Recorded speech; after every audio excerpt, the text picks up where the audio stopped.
Sit back, relax, and enjoy as Toni gives you news and reviews from AEW. Welcome to the party! Oh my God! Thanks for coming, Sammy! NXT. It's over! Kross is here to ransack NXT soul! And indie wrestling. It's Wednesday night, Dunne Might. Know what's happening in the world of wrestling without the hate and clickbait. And now, your host, Toni.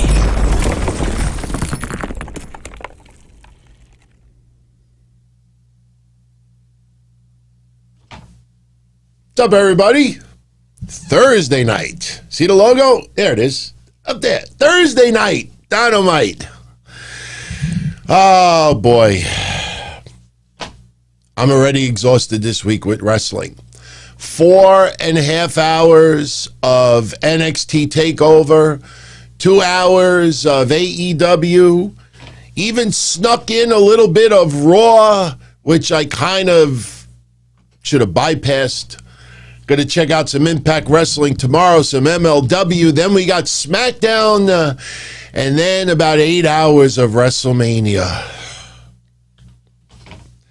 Good evening, everybody. Toni here. It is 10:45 p.m. August 8th. April 8th, 2021. This is your NXT Takeover Stand and Deliver recap. We're doing a whole show. Night 1, night 2, I promise you, this will not be a long, drawn-out review. No need to. I think NXT TakeOver did what it needed to do. And I tell you, anybody that follows me on a weekly basis knows that I am a fan of AEW and I'm a fan of NXT. I see the glasses half empty, half full instead of half empty. I think under the circumstances with COVID still being here, there's a lot of limitations that these companies have. Now with COVID starting to get out of here, with the warmer weather, and now having fans being able to attend, and eventually in a couple of months you will see touring, we hope the products will improve substantially. Did you see AEW's rating that came in? If you did not check out my recap of Dynamite last night, go check it out. The rating that came in reflected what we saw yesterday. Talk about a tale of two nights, because NXT, don't get me wrong, there is problems with NXT also. No offense, honestly, no offense to Breezango or Drake Maverick or Killian Dain. But when you're advertising this as the number one contenders for the tag titles, are you kidding me? Are you kidding me? The shit way that they have handled Killian Dain and Drake Maverick and suddenly number one contenders, man, that's as laughable as Adam Hangman Page yesterday and Max Caster having a match to determine who's ranked number one. Are you kidding me? Little ridiculous. But I will say that NXT's problems are a lot smaller right now than AEW. AEW yesterday lost to NXT in the ratings. Now, look, I'm not going to go back on what I said yesterday. For those out there that did not tune into yesterday's show, I reminded everyone that Peacock also streamed NXT TakeOver Night 1. And from what I got so far, it's around 100,000 viewers, maybe a little bit less. It's not easy to get those numbers on a streaming service. It goes by request. It's a little bit different. But the fact that even with the Peacock network, AEW lost to NXT by about 80 or 90,000 viewers. That's not very good. But we'll talk about that tomorrow. Tonight, though, we talk about NXT TakeOver. Now, I had my choice of shirts to wear tonight. Do I wear MSK? Do I wear Karrion Kross? I do not have a Raquel Gonzalez shirt yet, but I will get one. But I figured, hey, Karrion Kross is over there. He replaced the Christian poster for the Hall of Fame. If you remember that poster I had up there. Congratulations to Raquel Gonzalez beating Io Shirai for the Women's Championship. I love it. I love watching Raquel Gonzalez. Now, that's not a complete sentence. I have a feeling a lot of you would agree with me that if we put a period at the end of that statement, we wouldn't have any issue with it either. We love watching Raquel Gonzalez, but I love watching her over the last 9 months start to put it all together. She's not ready for the main roster. She is developing at a good pace, and it is happening, not rushed, organically, definitely, and just keep at it. Karrion Kross, though. Karrion Kross. Now, you know I'm a little biased about Karrion Kross. Now, 2-time NXT Heavyweight Champion. I love the fact that they're giving him a second chance to run with the championship. The first time he had to relinquish the title 3 days after Takeover because of injury, so they're giving him a second chance. Nothing against Finn Balor, but if you follow my show on a weekly basis, and it's not really his fault, but the bloom has fallen off the rose with Finn Balor main eventing NXT. The quarter-hour ratings that he is on have been on his terms, for his ability and his star power and how great of a talent he is. That is pathetic, those quarter-hour numbers that we were getting in. And again, it's not his fault. You know, he's taking chicken shit and trying to turn it into chicken salad as well. And I enjoyed the match tonight with Karrion Kross and Finn Balor. The thing is, though, and I think a lot of you out there will agree with me on this, Karrion Kross is meant to be on the main roster. If you look at that match, if you dissect the match with Karrion Kross and Finn Balor, it's not your quintessential AEW style with Karrion Kross in there. It's not your quintessential NXT energy, high-flying, crazy-ass moves that a lot of people associate with Adam Cole, Finn Balor. You could go on and on and on. All right, just like Keith Lee. We said forever that Keith Lee, his arsenal is perfect for the main roster. Karrion Kross, his arsenal is perfect for the main roster.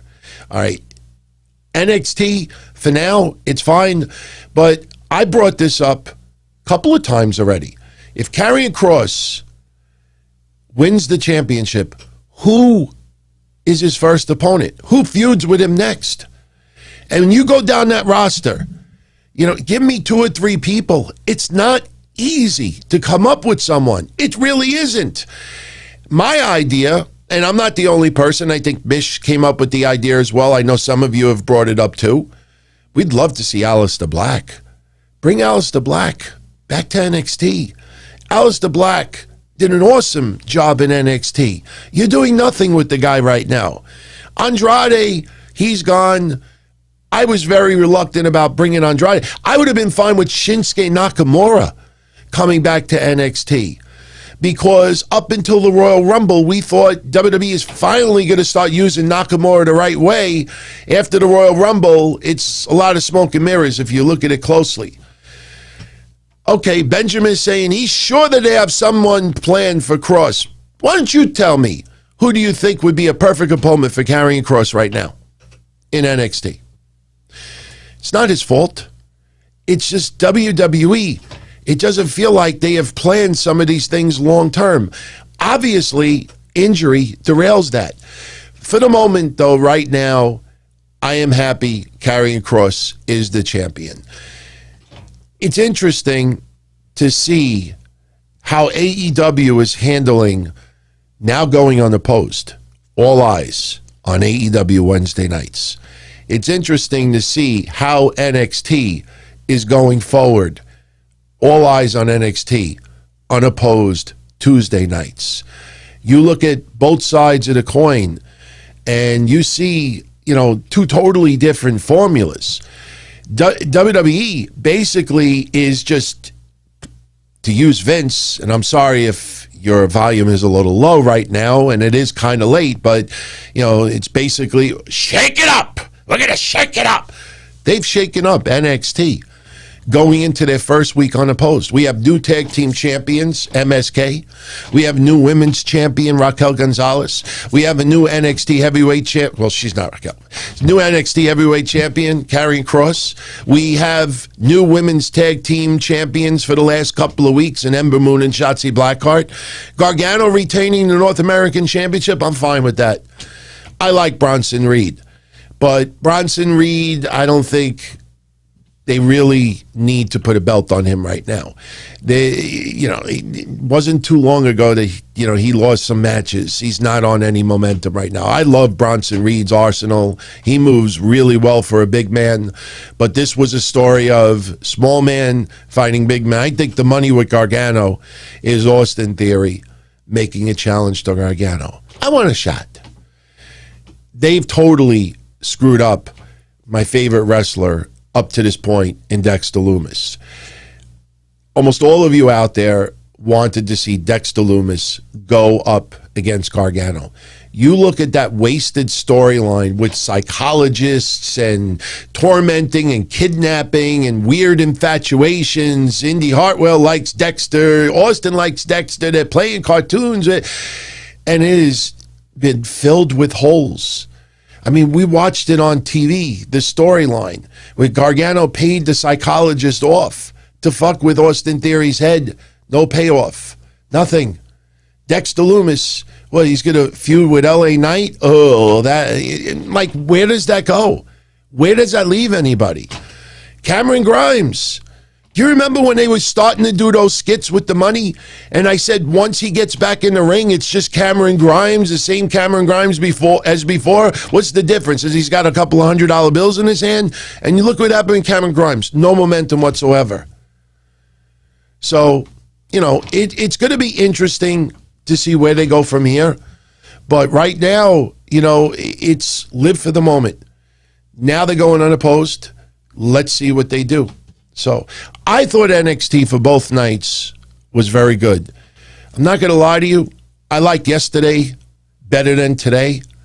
I don't know how many people will agree with me on that. But hey, we'll get into it. But before I do that, I want to give a couple of special shout outs today. Thank you everybody who is joining me live. I know on a work night, that's not easy for a lot of you out there.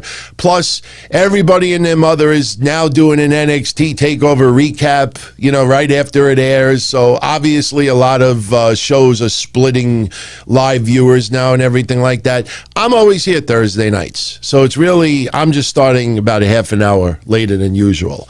But we'll talk about it. Now don't forget, tomorrow night, right after SmackDown, I will be up here giving you the SmackDown recap, WrestleMania predictions, and we'll break down the quarter-hour ratings for AEW. I know a lot of you are trying to change my mind and say, do the NXT anyway, since they beat AEW in the ratings. Maybe I will.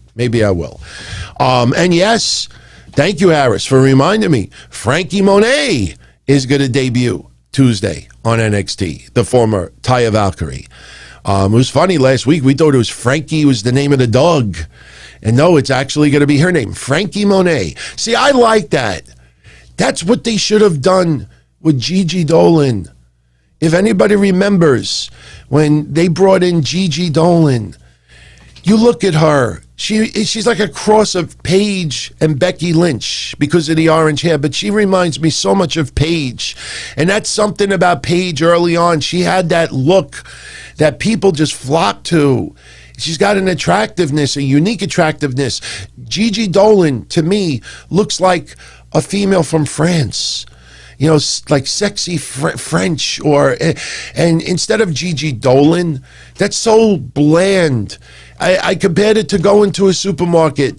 Instead of saying, give me mozzarella cheese. No, give me a package of mozzarella. Give me prosciutto.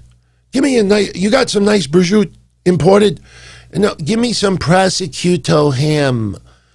Gigi Dolan should have been Gigi Dolan. Remember? Gigi Dolan. It's got an international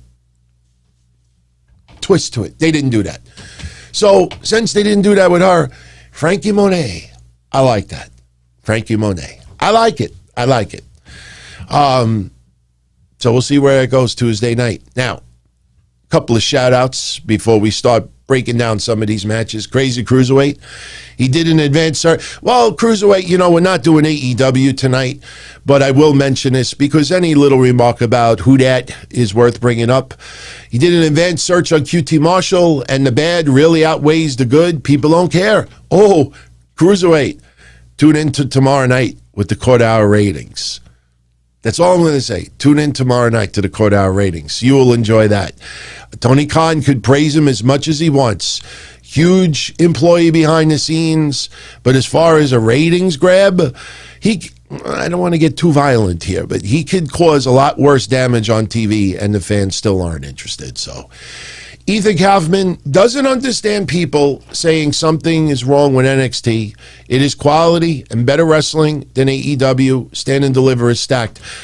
No question.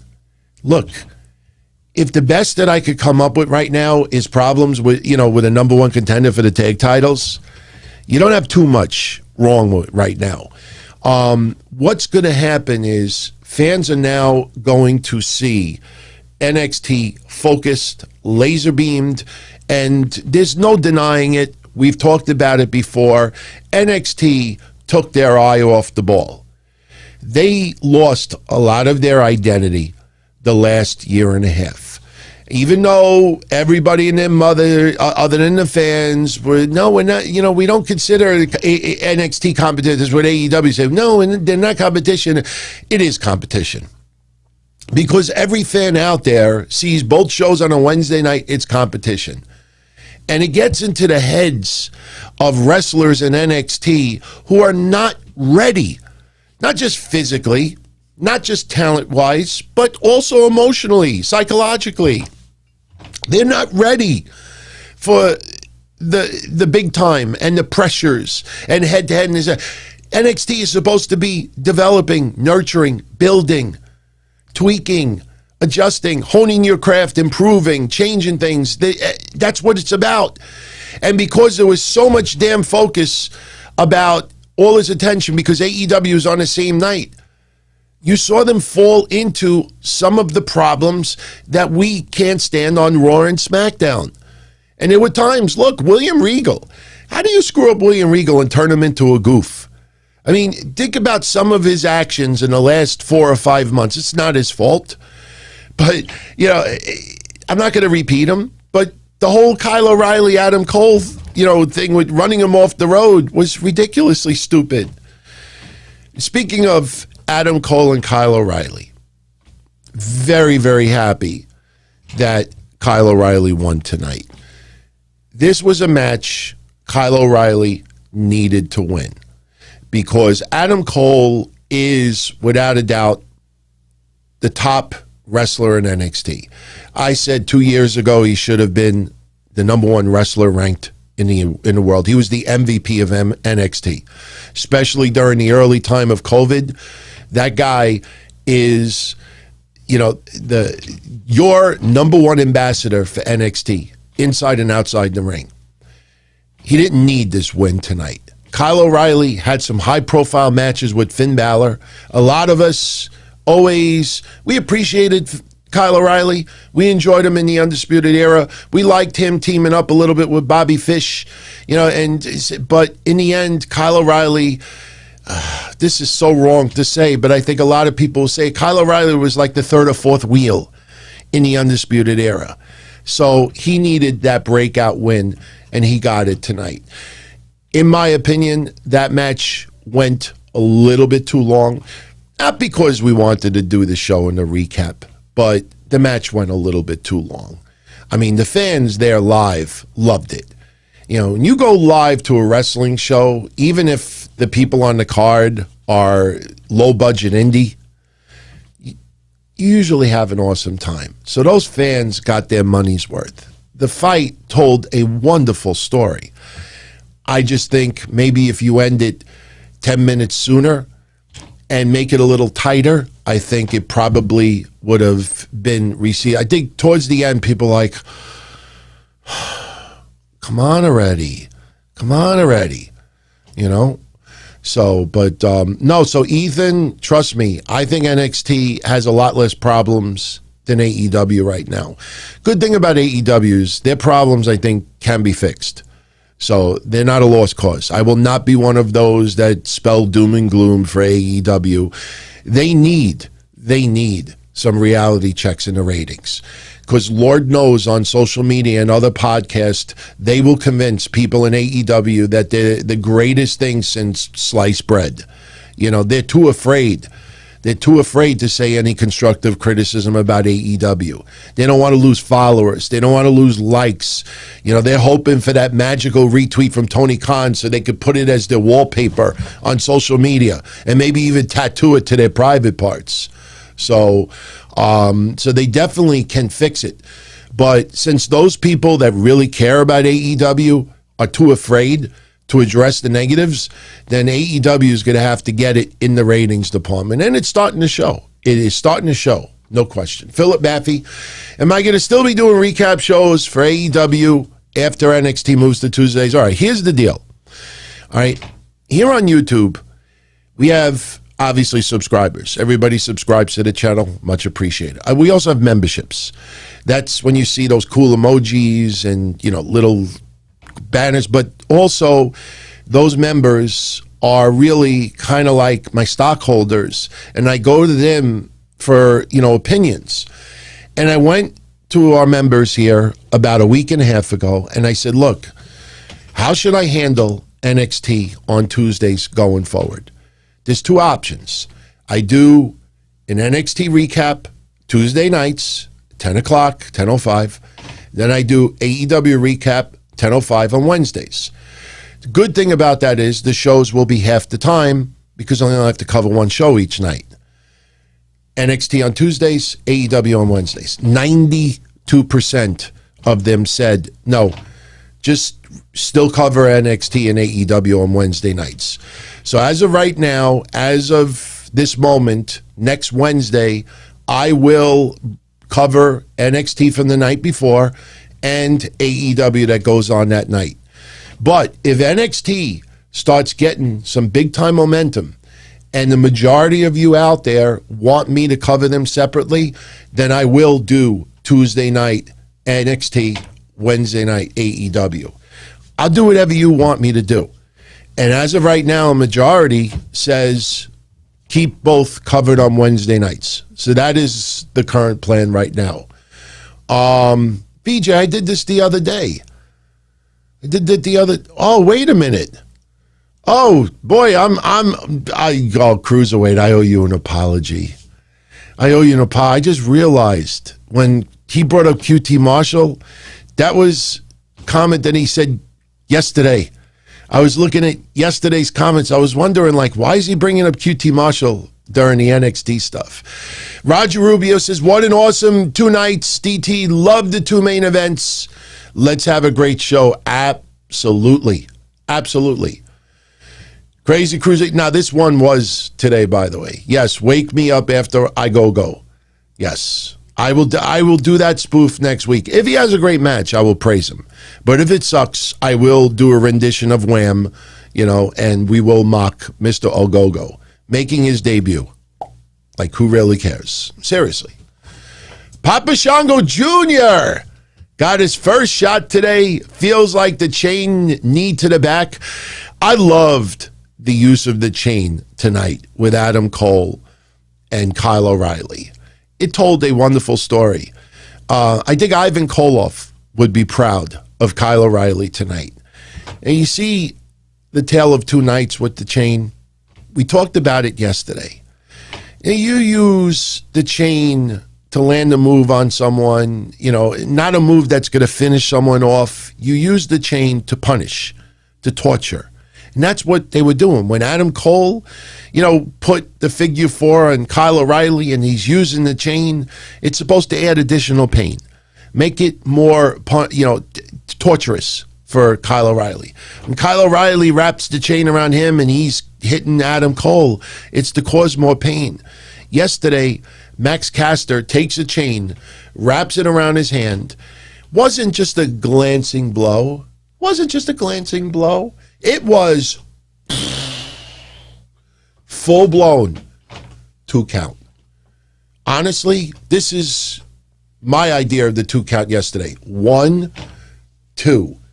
You don't wrap a chain around your hand, especially the body on Max Caster, and you wind up. Here's the pitch. Boom! 2 count. And literally 8 seconds later, Hangman Page is not even selling the shot to the face. Even if he's tough as nails, a shot to the jaw is supposed to knock you for a loop. And 8 seconds later, he's trying to do fucking moonsaults. Moonsault my nuts. That's what I have to say. AS7607, both nights of TakeOver were fantastic, but night 2 outdid night 1. Okay, very interesting. I think night 2 was more eventful as far as the match. That Unsanctioned match was excellent. By the way, if you're going to use an NXT referee, wearing all black is what an unsanctioned referee is supposed to wear. If NXT in storyline is allowing one of their referees to ref the match, I mean, change the outfit, but that's okay.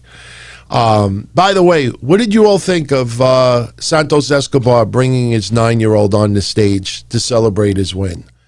I liked it. I knew it. As soon as I saw it, I knew it. I did a search on social media. You know me, I really don't socialize on social media anymore. I avoid trying to get, pulled in. We've talked about that. But I couldn't resist. I did a search and oh, seriously, man? Harris, he's gone? I know it's not wrestling related, everyone, but DMX passed away. One of the legendary rappers of all time. Wrestling-wise, I always remember Elix Skipper's theme. Remember Elix Skipper's theme? Prime time, baby! It was always a ripoff of DMX's theme. So, DMX, we talked about it on Patreon a little bit more Tuesday, but, he had a drug overdose, slipped into a coma, and he was on life support. Once you're on life support, that's really it. And I saw a video yesterday of a bunch of fans outside the hospital blasting DMX music. I thought it was such a wonderful tribute. It really was. And look, DMX was never one of my all-time favorites. Me, for rap, I'm more old school. Run DMC, Tribe Called Quest, groups like that, Gangstar, groups like that Houdini. Oh my God, I don't want to start naming, but DMX, you can't deny. That guy had some banging tunes back in the day.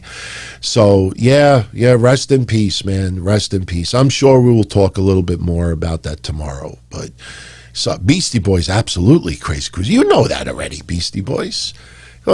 Sometimes they do Beastie Boys when we were doing the Miz and Morrison spoof of Bad Bunny 2 weeks ago. Remember? Drop.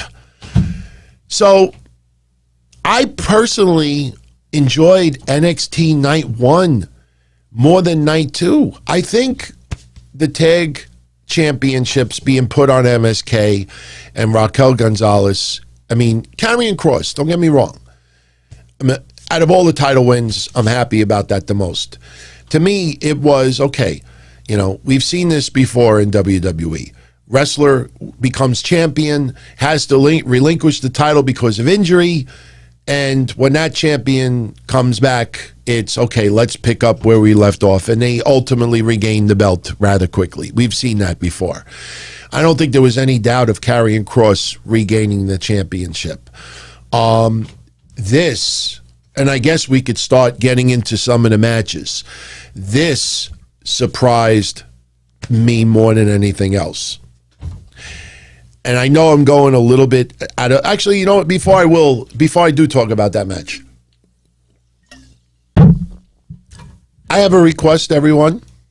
If you're not on your mobile phones and it's a little bit easy to do, smash that like button. I know it says Wednesday night Dynamite. I haven't made graphics for Thursday night yet.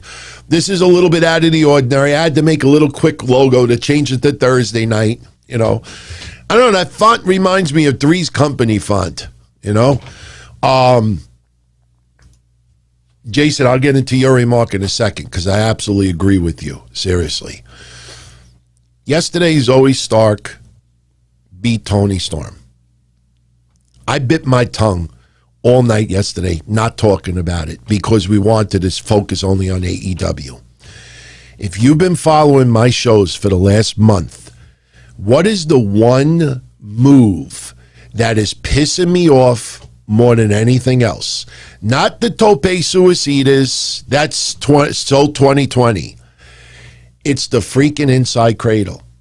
How many times have I brought up the obsession with inside cradles, especially for abrupt wins? And we saw it with the Young Bucks and Santana. We've seen that if you actually pay attention going forward of all the outcomes, not every match, but you will see in a ad nauseum, inside cradle, roll up, inside cradle, roll up, inside cradle, roll up. Because they don't want certain people to eat finishers. And when someone gets a win, they can't get the full-blown win where they hit the finisher on the other person and knock that son of a bitch out and get the win. We saw it yesterday again. Zoey Stark, my prediction was Zoey Stark winning because they brought her in. I was so looking forward to seeing Zoey Stark kick ass in NXT, and lost. I mean, it's like, fuck you doing? So kind of thought, yeah, okay, pre-show, Toni Storm's not going to lose any stock losing that match. But what happens yesterday? Roll up. Inside cradle roll up. You can't make this up. I'm like, motherfucker. See what I'm talking about? She wins with the goddamn roll up. Take note of that. Impact Wrestling doesn't do it as much. MLW does not do it as much. AEW and WWE, you will start noticing it if you haven't already, and you'll be like, holy shit. When they want people to lose and they don't want it to feel 100% legitimate, it's like a roll-up comes out of nowhere. It's unexpected, and the person was about to kick out, and they don't want the person eating a finisher. Yeah, so fly. Zoey Stark definitely looks a little bit older in the face compared to others, but I don't care. I like her work. She's very talented. I don't think anybody should be concerned about Toni Storm losing that match yesterday. You know, she's not going to lose any momentum. It's pre-show, so technically it's not supposed to count, right? How much of you... Oh, and thank you for the kind words, Near. Thursdays shows that I do are his favorites. I've been getting that a lot lately. Tonight, we're not doing any Don Tony indie wrestle crap. You know, people that don't know what that is, just look at last week and a week before shows. You'll know what I'm talking about. But VJ is saying DT's having fun doing a recap. No one wants to hear see the face of. Oh yeah. We'll talk about who that on Friday. But getting back to Zoey Stark, you know, I like her ability. I just don't want the smoke and mirror shit because we could see right through that. Maybe Toni Storm. You know, who's going to...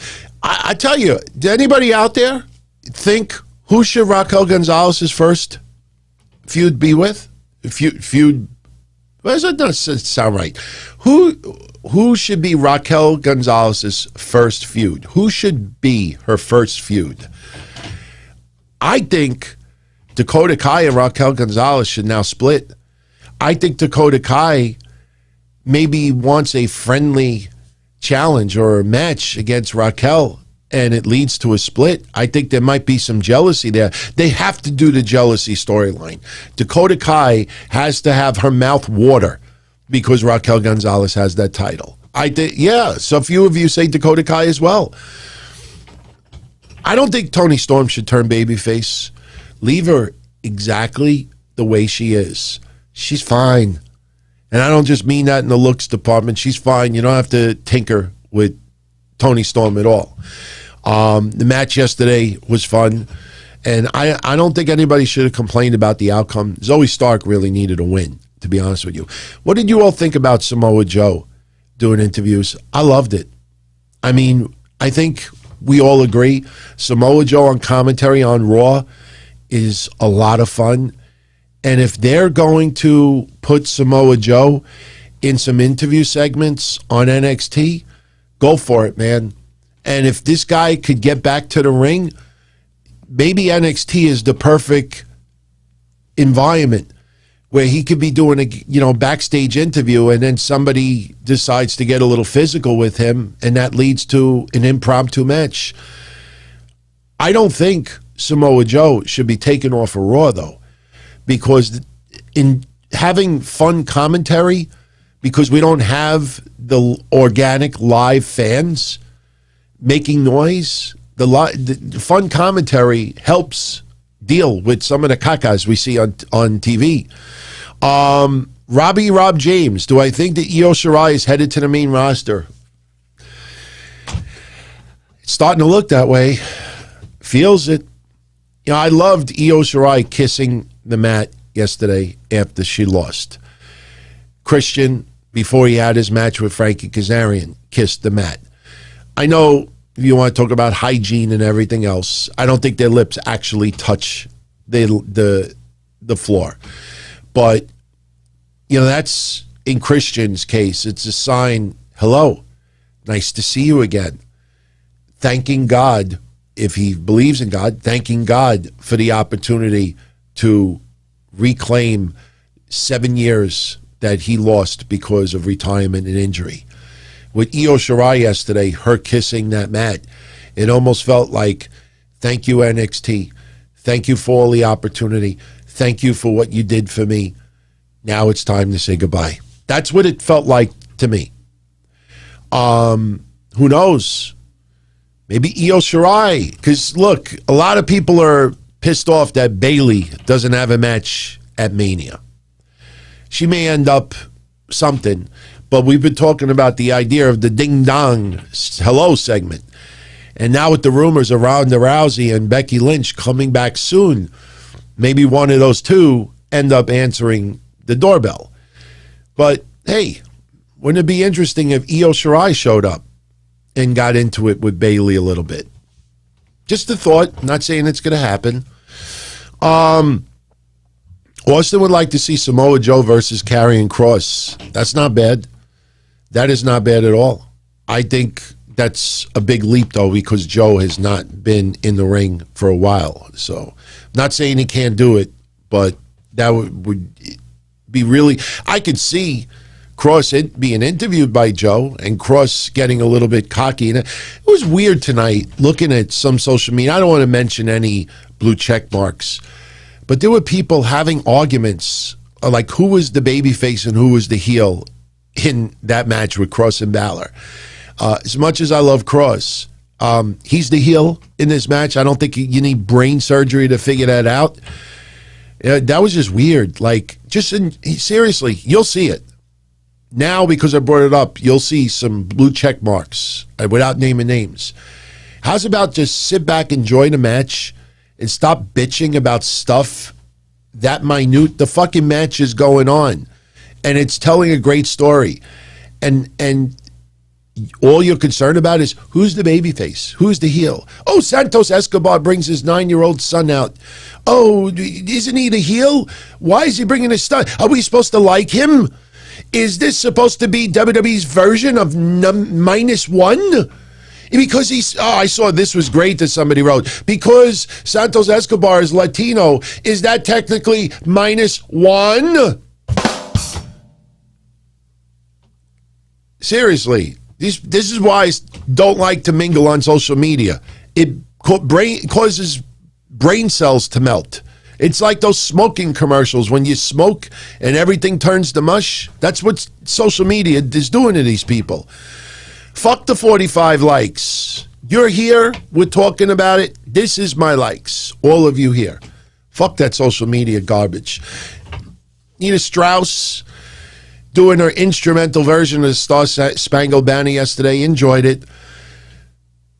I don't have VJ's Gilbert birthday wish to yours truly tonight. If you saw it yesterday, basically Gilbert, when he was doing all that with his head, that's what Poppy's song sounded like tonight.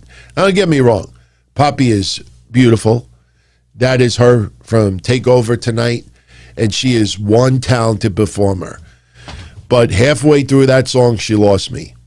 She lost me. I don't know what.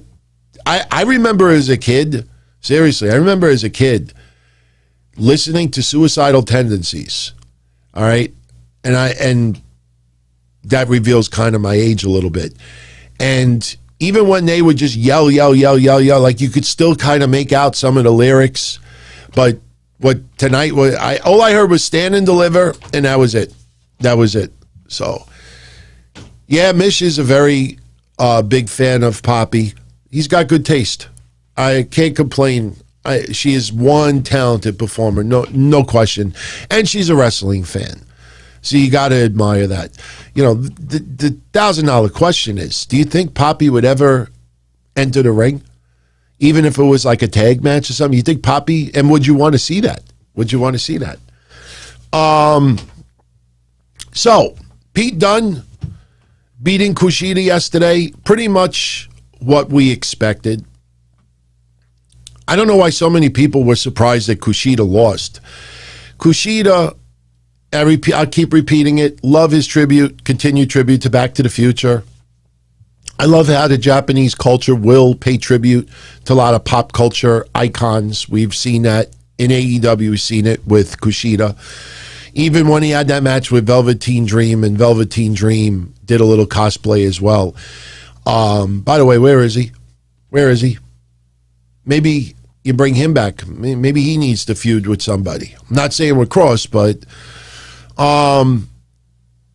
Pete Dunne is the one with the momentum right now. Kushida, as much as we like Kushida, it does not feel like he's in any momentum to a championship right now. And Pete Dunne is, I'll continue saying it, he's a monster, he's a beast. Again, you don't have to be 350 pounds or 6'5" to be a beast. Pete Dunne is a beast. And the match yesterday was awesome, but in the end, Pete Dunne, I love how he keeps fucking with people's fingers, and he tells the story through the whole match. You're just stomping on the hands, stomping on the fingers. You know, it's kind of, growing up as a wrestling fan, especially with big men, you would always want to work on the legs. Because if you take the legs out, you know, it's hard to do anything when you're laying on the mat.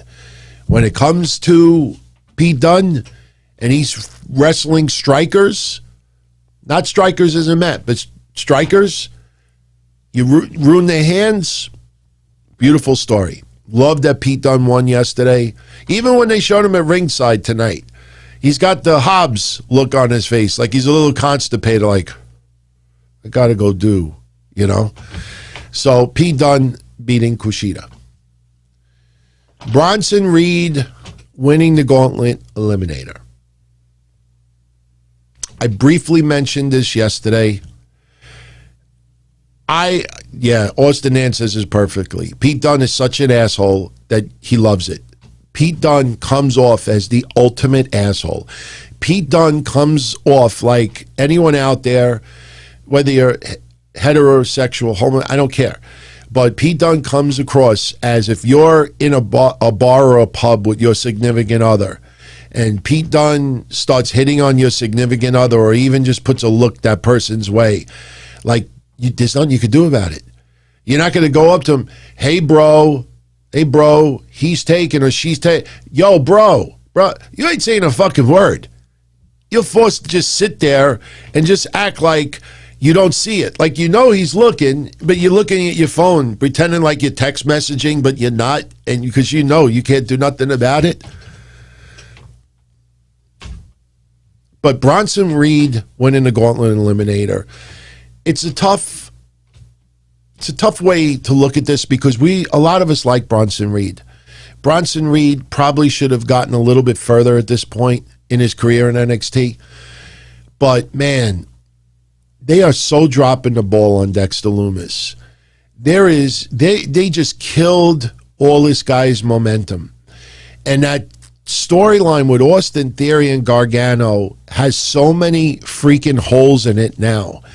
I mean, just think about it. If you just think about it in storyline, you've had thousands of people on social media show Austin Theory, hey man, Johnny Gargano set you up. Here's the footage. He paid off the psychologist. Now, of course, Austin Theory can't say anything online, but if you're going to use social media to push storylines, you got to be prepared for stuff like that. And nothing ever came about that. We thought when Austin Theory teased that he would do the finger poke of doom with Gargano, we thought Austin Theory would be one of the final 6. And then for the next 7 days, we would wonder, you think Austin Theory, if he won, that he would actually lay down like that? They didn't do it. Jason, I think Karrion Kross did beat Bronson Reed already. I think that might have been one of his opponents. Karrion Kross is undefeated in NXT in singles competition. You know, remember, he had that bullshit schmaz with Finn Balor. So, whether Austin Theory's a meathead or not, still, there's so many sub-storylines you could go with that. Dexter Lumis should have been one of the final 6, and Austin Theory should have been as well, to see if any psychological stuff comes out of it as well. But they have Dexter Lumis lose. Now, early on in the match, you had Isaiah Swerve Scott and Leon Ruff going at it. They have a little sub-feud. And you know what the sad thing about their feud is? Like, for people that are fans of those two guys, you want to see them have a 10-minute match where WWE says, tear the roof down. Do whatever you want. And it feels so far, I mean, we'll probably eventually get it, but it feels so far like WWE saying to those guys, yeah, we don't want to have a full-blown feud with those two guys, but we'll put you in scenarios where you could beat each other up for 2 or 3 minutes. And that's what it felt like yesterday. That's what it felt like. Very impressive, though, Bronson Reed picking up both of them. And I think he suplexed both of them at one point. But, you know, just really surprised. I mean, even if Dexter Lumis wasn't going to advance, I think a lot of people out there thought LA Knight would get to it. And I understand WWE with their psychological tests of new signees to see how they handle losing. But anyone out there kind of complaining the way WWE has used LA Knight so far? I mean, this guy has lost multiple matches already. And all of the special feeling about him coming in is, you know, I mean, of course we know who Eli Drake was, but it feels like a lot of that aura of LA Knight has gone away. So I don't like it. But Bronson Reed does advance. You know, it was funny to watch Cameron Grimes trying to pay off Isaiah Swerve Scott during the match. Now, we may get a little mini feud with Dexter Lumis and LA Knight, because after LA Knight got eliminated, to get the focus off the fact that he just got eliminated, Dexter Lumis was still outside the ring and he made LA Knight go night-night. LA Knight went night-night. But, you know, how does this help Dexter Lumis? How does this help LA Knight? Is this going to, it just feels like it's just occupying them, because WWE has no intentions on having them go any further. And honestly, that is a feud I don't want to see, because neither one of them needs to lose right now. I don't want to see neither one losing right now. If LA Knight goes up and comes up strong in this feud with Dexter Lumis, this fucks up Dexter Lumis big time. If Dexter Lumis ends up on top of this feud, man, you really destroyed all the momentum that LA Knight had coming in. So this is a feud that, in my opinion, nobody's going to win. And don't give me this 50-50 shit, because you're going to screw them both up. So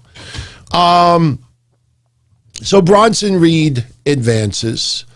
I guess we'll talk talk about that match. And Jason, I didn't forget about your comments. So when we get to that match with him and Gargano, I'll talk about it. My favorite match of last night, Walter retaining the UK Championship with Tommaso Ciampa. As you could see, I'm not really referring to notes. I'm talking to you. If I'm looking at you straight, that means I'm not looking at notes. I have a couple little comments that I wrote down here and there, but I'm just giving you overall thoughts on the match.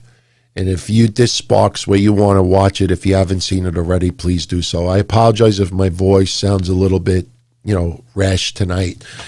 Been up since early this morning, worked all day, did a late night show yesterday, doing one today. Got to get up at 6 o'clock in the morning, so, it's a little shoddy, but it's all good. Do I think Ciampa should have won? Hell no. I'm not one of these people that is going to make fun of Ciampa looking old. He's gritty. Ciampa having his beard with a lot of gray in it is part of his look. That's part of his character. He is old school. It's hard to call yourself old school if you look new school. He's a veteran. He's in his, latter years. He still has a lot of years left. Last night, basically Ciampa did this to people online that like to run their mouth. I love that match. That was my favorite match last night. Walter, yes, I agree. He's a throwback. Walter is a monster. If Pete Dunne's a beast, Walter is a goddamn monster. Walter is just something special, and God bless all of you that live overseas in the UK especially, because a lot of the wrestlers in NXT UK, maybe not necessarily household names, but you identify with those wrestlers 1,000 times more than me. I like watching Walter in NXT UK, but it's not the same when he's not chopping people I can't stand on WWE's roster. And it sucks that he's going back overseas. Number one, that is the reason why Tommaso Ciampa had no business winning yesterday. Right now, Walter is having a record run for today's generation as far as longevity, over 2 years. You're not going to stop that now. You're not going to stop it with Ciampa. You're not going to stop it when he's going to go back over there. I mean, if anybody should have a run over 2+ years, Walter gets no complaints from anybody out there. I'd be fine if Walter kept it for another year or two. That guy is a monster. When he went to chop Ciampa yesterday, when Ciampa was by the announcer's table, now I'm not going to do it over here and break my own desk, but when he missed and chopped the table, that was not rigged. It wasn't that they put like little tiny, like with that poster board or whatever that stuff is, and the cheap furniture that you put together. That guy almost chopped the table in half. He is scary. He's scary.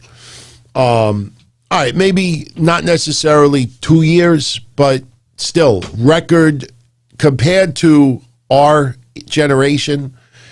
Yes, I go back 70s and 80s, but today's era, it's a record run. And although Devin, plywood you could break. There's different forms of it. I'm talking about that poster board when you put together like the cheap furniture, and you see some of the drawers, and it looks like it's made out of wood, but it's like this really, really soft material. And then if you put too much weight on it after about 6 months, for some reason, like, hey, why is my shelf like this? Trust me, I've bought in furniture like that, and it sucks. That some type of poster board or whatever. But Walter is a monster, and they tore it up yesterday. Even though I am a fan of Tommaso Ciampa, I even thought at some points Ciampa had a little bit too much offense. But once Walter snapped, that was it. Walter just beat the balls off of Tommaso Ciampa. I mean, that chop fest that they had, did you even, Walter, you see his chest after the match was over? I mean, particle board, thank you, Gordon Post. Particle board, yes, that's what it is, particle board. Sam, thank you as well, particle board. But that match was phenomenal yesterday. Don't get me wrong, I loved Raquel Gonzalez's performance with Io Shirai. Io Shirai did a great job too.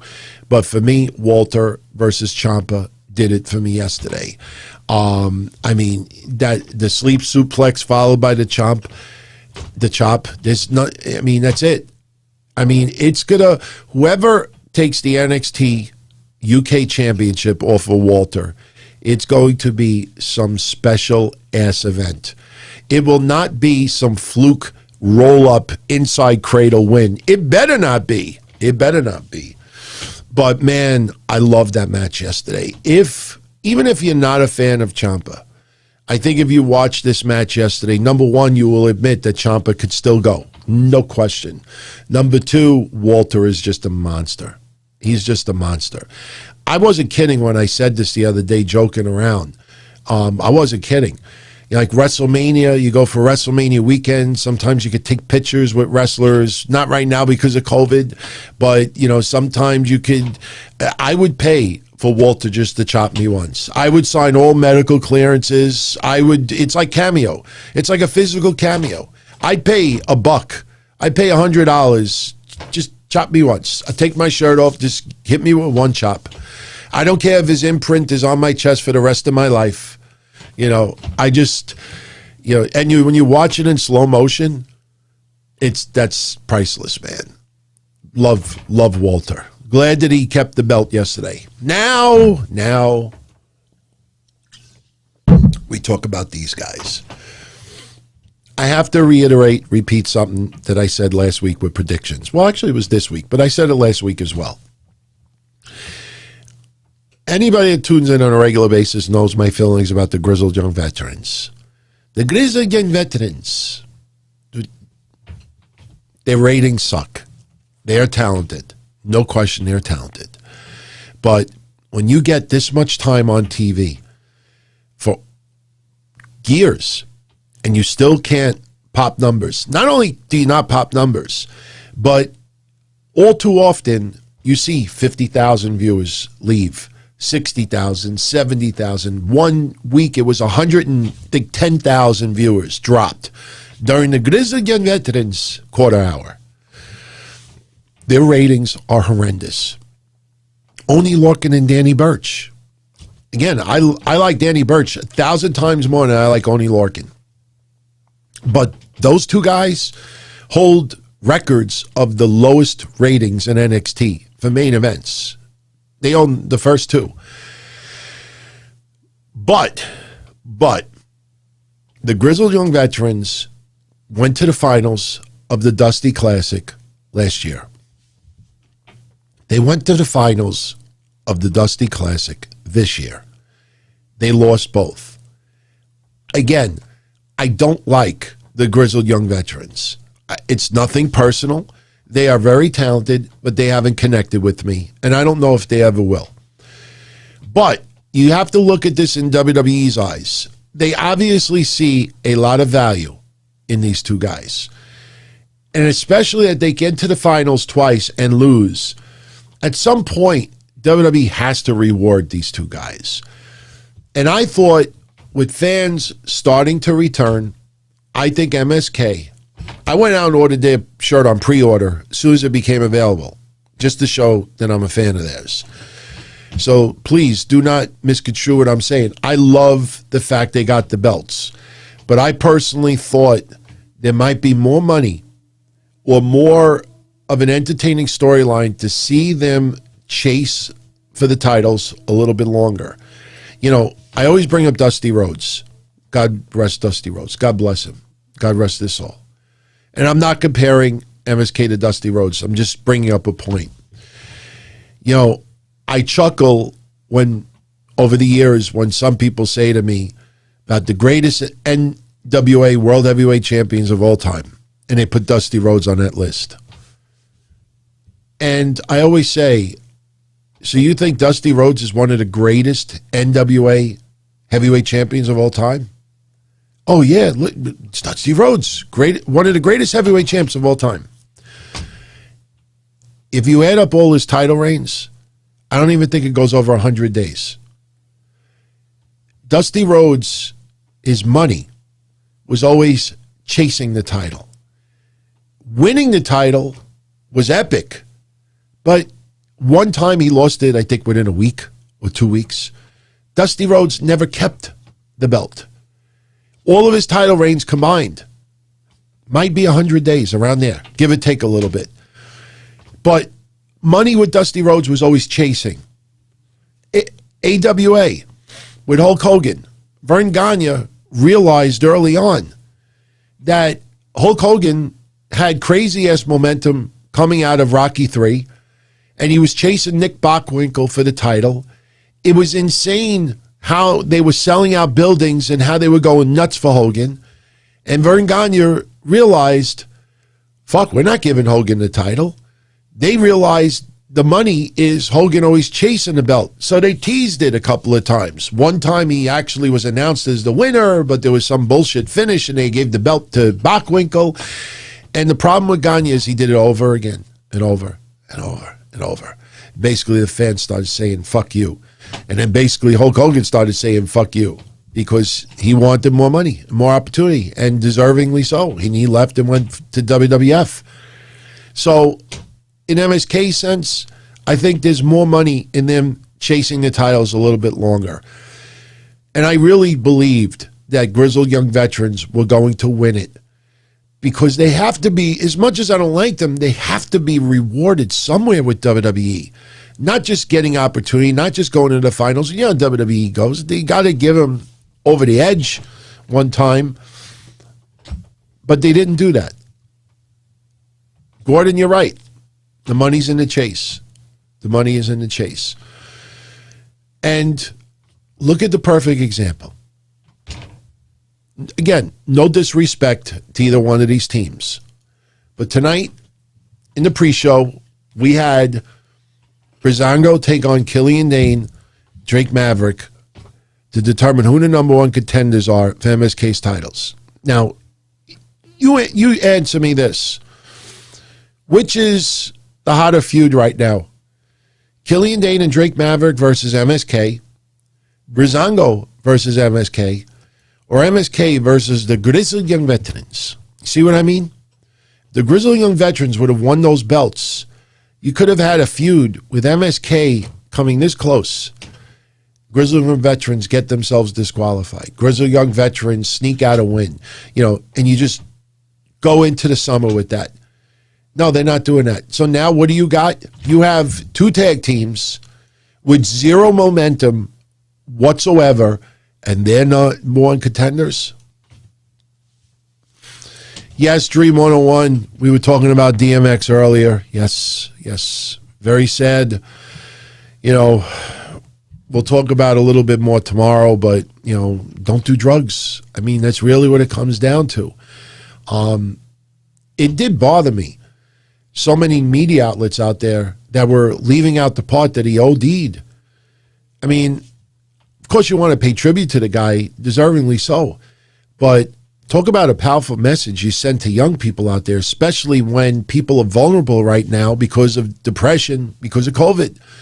You know, look, you know, no matter how bad things are out there, drugs are never the answer. Look what just happened to DMX. No, they just hide it under the rug. Not everybody. Now Devin M says that he's not dead yet.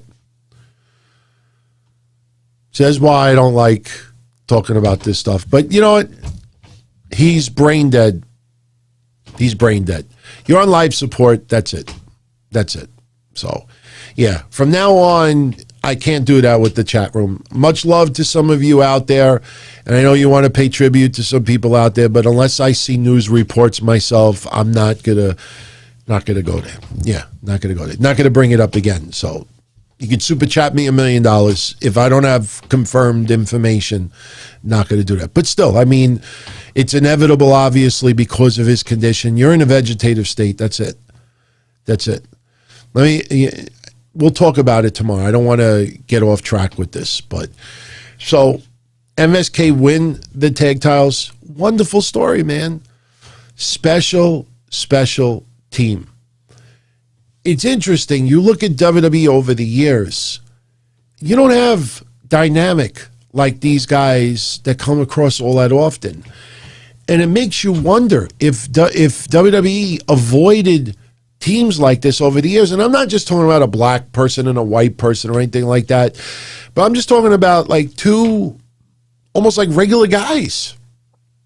Like there was always characters behind. I mean, yes, they are characters, but you know, like you try to compare them to people of years past. I don't compare them to the Hardys. I don't compare them to the Young Bucks. You know, they have a little bit of a vibe with some oddball tag teams, but there's just something really unique about those two guys. And it's strange in 2021 with all the wrestling that we've seen over the years that you would have a unique feeling about two regular guys, you know, brothers from other mothers, and uber talented and really likable. And you realize, like, wow, it's really hard to compare them to people from yesteryear. So MSK win the belts. Wonderful moment. Surprised the shit out of me. I was happy. But I truly thought Grizzled Young Veterans were to get it for a little while. Let MSK chase them into the summer and then have them get the win. But they are your new NXT Tag Team Champions. We'll see where it goes. Raquel Gonzalez beating Io Shirai to become the new women's champion. Early in the match, Dakota Kai tries to get involved in the match. She gets ejected from ringside. We had one cool moment where Io Shirai climbed. They had this big skull set up on the rampway in the back, a little smoke. Yeah, it was really cool the way they did it. And Io Shirai climbed to the top of the skull. I think some people were comparing it to when Sabu climbed the R, I think in a Raw logo back in 1997. But Io Shirai, she climbs up, dives off on Raquel Gonzalez. And thank you for the kind words, Jay Carlos. Thank you. It was a fun match. Raquel Gonzalez shows that she's ready. And she has crazy-ass power. Some people compare her a little bit to China. You know, just I think they compare her because of the physique and the black hair and, you know, but China's arsenal and her personality was much different than Raquel Gonzalez.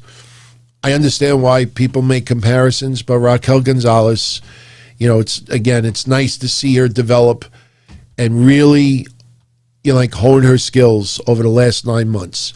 Definitely deserving of being the women's champion. I think this match was lacking something. I mean, they had a great match. Don't get me wrong. I mean, they really, you know, put it all out there, and it was fun. Just something just felt off about the match. I mean, it told a great story about her power, and, you know, but it felt like more of spot. But in the end, you know, she hits the one-arm powerbomb for the win. And look, you see that smile on her face with that championship, even though she's a heel. You know, that smile is genuine. And you look at women's champions in NXT, there's not many. And when you look at there's a picture floating around of all the women who have held that NXT heavyweight championship. And that tier of women are all upper class, upper tier. I know some of you out there aren't like happy with Ember Moon's current run. I have no problem with it whatsoever. But you look at every woman who has held that title, there's really nobody on that list you could say, it was a decent match. But it did feel like it was missing a little something. But Raquel Gonzalez, as I said earlier, now we got to see who she defends the title against. I think you got to do a storyline with Dakota Kai. I don't know. We got to see if Raquel Gonzalez turns babyface too. A lot of people are thinking that Raquel Gonzalez will have a little change of view. Say it nicely. So Tuesday, it's going to be really interesting. Hell, remember, Frankie Monet is coming in. So we got to see who Frankie Monet goes after. Cannot forget about Xia Li. Xia Li has been on some crazy-ass momentum. One thing you have to say about NXT, even for the biggest AEW fans out there, NXT's women's division is top-notch. I don't even think you could compare it to NXT to AEW. There's no comparison. Thunder Rosa is awesome, and Sheeta is awesome, and Britt Baker has improved substantially, and they have other women in there that are really talented. But there are so many women that you could just plug into different areas as far as the women's division goes in NXT, and you'd have great matches. This. AEW doesn't feel that way. Some funny stuff tonight going on in the chat room. Nothing malicious, but funny nonetheless. By the way, what do you guys think of Jimmy Smith? Jimmy Smith does a lot of UFC commentary. He's got a show on Sirius Satellite Radio. WWE has been basically wanting to bring him in, and he had a little some pre-show moments with Sam Roberts. I think Jimmy Smith is great. What he does is he uses the UFC verbiage that he always talks about, and he tries to incorporate that into the wrestling aspect. Psycho is saying, who dat? Go check him out. Pre-show. Jimmy Smith. He's actually pretty good. I actually enjoyed his commentary. Basically, some of the stuff he said, if you watch him on UFC, and I don't watch much of UFC, but I've seen some of his work, and you could basically just replace a UFC name with a WWE or NXT name, and it sounds the same. He's pretty good. He's pretty good. Keep that name, because it'd be interesting if WWE could sign him to a deal to work on a semi-regular basis. Jimmy Smith, that is his name. If you missed the pre-show tonight, we got a little bit of a treat. Mickie James made an appearance, and she actually did a little bit of play-by-play with Vic Joseph for Killian Dain and Drake Maverick beating Breezango. Nice to see Mickie James make an appearance. Bothers me that WWE doesn't seem to have any worth of Mickie James actually being in the ring, and I don't want her final moments in a WWE ring being this. Remember that garbage? Mickie James deserves more than that. And no, do not just give me a Hall of Fame induction for her either. You guys are nuts in the chat room. You guys are funny, man. Guys are funny. But Mickie James doing commentary tonight, I thought she was fine. I thought that she was fine. I tell you, the funny thing about it is if she ends up leaving WWE, I could see her doing play-by-play for NWA more than Velvet Sky. Velvet Sky, I'm trying to give a chance. It just feels like random. Mickie James was not bad tonight on commentary. The match itself with Killian Dain and Drake Maverick beating Breezango, it was a fun match, but it didn't feel like a number one contenders match. Basically, Killian Dain powerbombs his own partner, Drake Maverick, onto Tyler Breeze for the win. Drake Maverick gets the pin, and he's in a lot of pain because he just got powerbombed. And they're still pulling that. Okay. But really, you're going to see MSK have a one-off match with Dain and Maverick, and that's it. Some other team is probably going to come out, maybe attack both teams, and that's how you segue into a different feud. In fact, I wouldn't be surprised if Grizzled Young Veterans end up getting involved laying out Breezango and laying out MSK, and there's your feud. There's your first feud for MSK as champions. So, opening match tonight, Jordan Devlin losing the unification match for the Cruiserweight Championship. Santos Escobar gets the win. Match, I think in a lot of people's eyes, that was a match that some people thought was going to steal the show tonight. It had some crazy-ass spots. There was one spot on the table I thought Jordan Devlin had serious injury. Jordan Devlin at one point in the match had a beautiful moonsault. I mean, there's different camera shots of it, and even the biggest critics of NXT was saying it was just looked like a work of art. Jordan Devlin is an awesome performer. So is Santos Escobar. A lot of people still don't know about his work in Lucha Underground. It was an excellent, excellent match. The finish was scary. I mean, I replayed it with my own DVR a couple of times. And it seemed like Jordan Devlin was trying to get his hands up, but he got pushed back. He was brawling on a ladder with Santos Escobar, trying to climb the ladder to grab both belts. And I will say, you know what? About Legado del Fantasma, I'll tell you the one thing I didn't like about the match. You know, they were talking about, you know, how special it was and this to be the champion and, you know, just honor and this and that. And then towards the end of the match, Legado del Fantasma gets involved. And you got Beth Phoenix yelling at the top of her lungs, like, this is, like, and that's what those heels should be doing. You get involved, you attack like they did with Jordan Devlin, basically throwing him into the side steps and just beating the shit out of Jordan Devlin. They lay out Jordan Devlin, and Santos Escobar is saying to Legado del Fantasma, okay, I got it from here. You could leave now. This is how stupid this was, in my opinion. Legado del Fantasma, I don't even think walked to the back yet.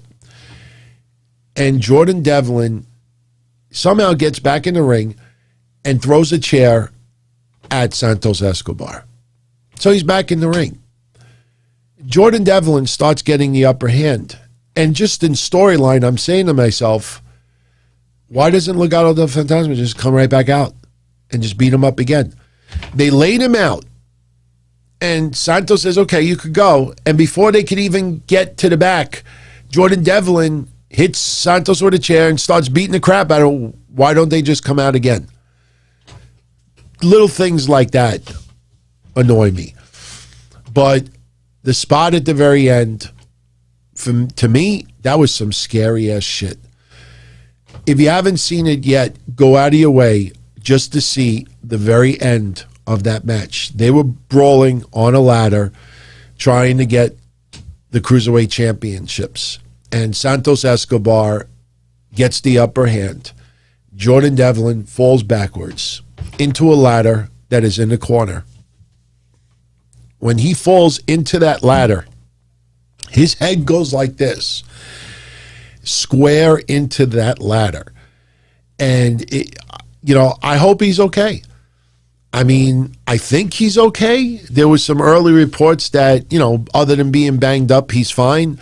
But that was some scary ass spot. I don't know if you all saw that, but yeah, a few people are saying that too. Scary ass shit, man. The match was very good, but I don't think it was anywhere near what we thought it was going to be. And I think when they opened up with that match, I think we started to think like, oh, okay. It felt more like a match you would see as a main event on NXT television and not necessarily a takeover, but that finish was so freaking scary. And after the match is over, I actually thought I downloaded the picture, but I didn't. Up the rampway, I don't have it in this computer. Up the rampway, Legado del Fantasma comes back out, and they have Santos Escobar. I think he's 9-year-old. I think he's 9 years old, and he had a mask on too, and he was holding the championship. It was nice to see. It's just that since Santos Escobar is a heel, some people were confused at that. But then they're comparing it to Brody Lee's son, and I'm like, come on, I don't think that was necessary. But Santos Escobar is now your undisputed cruiserweight champion, and let's see where Jordan Devlin goes from here as far as the U.S. NXT roster. Shotzi Blackheart and Ember Moon, they retain the women's tag team championships over Candice LeRae and Indi Hartwell. This match, pretty quick. I really enjoyed Ember Moon's little tribute to the Road Dogg, which I'm sure you all have heard. We mentioned it last week for a moment or two. Had a heart attack, is doing better. Ember Moon, huge fan of the Road Dogg. Inside the ring, outside the ring. And tonight, during a match, she did the DX and actually did a little of the shimmy that Road Dogg does. There's a little tribute to him. I tell you, even though I don't think there was any dispute as far as who was going to win, two things I took away from that match. Number one, Shotzi Blackheart going back to her roots and almost killing herself outside in the ring again. She did a dive outside the ring, which was supposed to be onto Candice LeRae and Indi Hartwell, and it looked like she missed miserably. And it looked at one point like she almost landed on her head. I mean, it's just, she has improved so much. That shit is so unnecessary. And I guess she thought, hey, I could do it now. Yeah, that was sloppy, man. No, Big T, there's no contest tonight. That's going to return next week. This is just NXT Takeover recap. So, but for my members on YouTube, we're going to do a little predictions contest for WrestleMania. Might just leave it as straight up cash prizes. Yeah, I was going to put some WrestleMania themed prizes up, but the thing is that this person doesn't like this person, and this person likes this. So cash always, is well received. So I already alerted our members. I'll put something together by Friday, and I'll announce it on there. But no, that stuff will return next week. So Ember Moon, Shotzi Blackheart. Ember Moon actually had a little moments that we were a little concerned as well, but that dive that Shotzi Blackheart did outside the ring, I mean, people were really gasping like, holy shit, let's hope she didn't injure herself. The second thing is, Indi Hartwell has very quietly gotten a hell of a lot better in the ring. Indi Hartwell, you look at her even 6 months ago, and some of her work compared to now, Indi Hartwell has improved substantially. And I guarantee you that Candice LeRae is one of the biggest reasons for that as well. She's doing a lot better. She can hold her own. Will Candice LeRae and Indi Hartwell be tag team champions in the future? If you would have told me that a month ago, I would have said, nah, I don't know about that. Now I would say, you know what? At this pace, why not? She's actually gotten better. She's gotten a lot better. So take notice of that. God bless you, Near. He's tuning in. It's 5 a.m. where he's at. Here it's 12:05. I'm going to start wrapping this up very, very soon. There was one point where we were treated ringside to Stephanie McMahon, who was standing next to an Olympic amateur wrestler by the name of Gable Stevenson, excuse me. And, I thought it was funny. Look, I'm totally vaccinated. And who knows, maybe Stephanie is totally vaccinated as well. But it was just funny, like he's standing up, no mask in sight. She's there with the over the top, just like clapping nonstop. And if you watch Stephanie as she was doing it, you almost felt like it was like, you're going to join our roster down the line. You're going to be our next Brock Lesnar. Yeah, forget about Parker Boudreaux. I finally said it right. Boudreaux. Yeah, she just over the top with the clapping. Over the top. I even think, I'm not kidding, if you actually look at Gable's face, like he was like, I appreciate it. And then when it kept going, and I think he kind of had like this awkward look like, thank you. Like, all right, shut the fuck up already. Bronson Reed versus Johnny Gargano. Jason Lynn said best move of the night. Johnny Gargano goes to leapfrog Bronson Reed, who was coming off the rope, who proceeds to stop and shove him out of the air. Bronson Reed and Johnny Gargano need to have a rematch. They had a great match. I know some people don't like the David versus Goliath stuff with someone who is very small against somebody who is very big. But see, when you're Bronson Reed size and a majority of NXT's roster are smaller, you're not going to just run roughshod through the whole roster simply because of your size. And matches like what you get tonight is how you defeat a big man. Bronson Reed goes for his tsunami, goes for a moonsault, miss. That's how you defeat a big man in the storyline of little man versus big man. It told a great story. Bronson Reed looked like $1 million in this match. There were a couple of sloppy spots. There was one spot in the corner. I don't know if there was supposed to be a power bomb or Bronson Reed was supposed to catch Gargano, and it just didn't mesh. But Bronson Reed got to showcase how agile he is for a big man. And, of course, his strength. I mean, at one point he picked up Gargano and outside the ring and just tossed him over the ring with the razor's edge. And the rampway would kind of reminded me of the old Clash of the Champions, the rampway that's level with the ring. And that would come into play for the main event tonight, which we'll get into a little bit. But in the end, Bronson Reed missing a couple of high spots, big spots. Johnny Gargano capitalizing. You had Austin Theory outside the ring couple of times, getting involved, putting Gargano's foot on the ropes and basically trying to, hit Bronson Reed with a couple of shots when the ref wasn't looking. Crotched Bronson Reed in the corner at one point.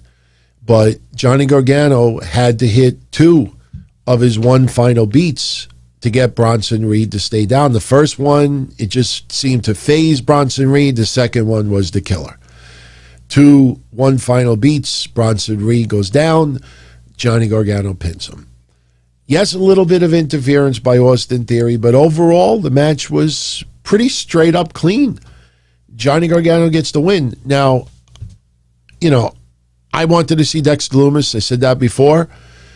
Bronson Reed had a great performance. I hope WWE considers them having a rematch because it was a lot of fun. They really couldn't work well together.